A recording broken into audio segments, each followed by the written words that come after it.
Sharakahi Long Tinye Along to Samale Satisa Atike Chamale O long rain on to Charaka Namarana Karachaya Tronong Tinye Artura Samale Nashaki Shona Iyaka Lire Sajaisa Atike Nomale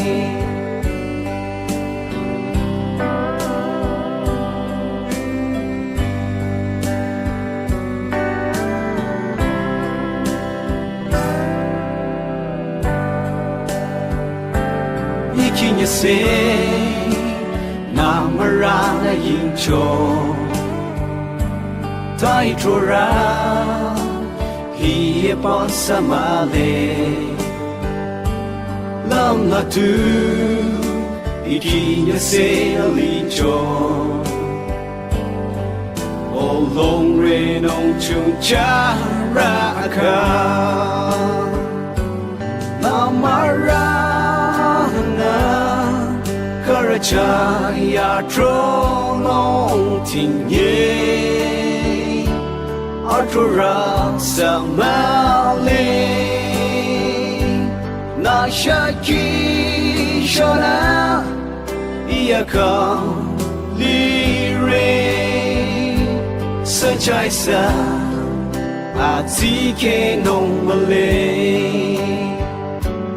Namarana Karachaya Tronong Tinye Artura Samale Nashaki Shona Iyaka Lire Sajaisa Atike Nomale Sajaisa Atike Nomale Sajaisa Atike Nomale Atike Chaimale Atike Chaimale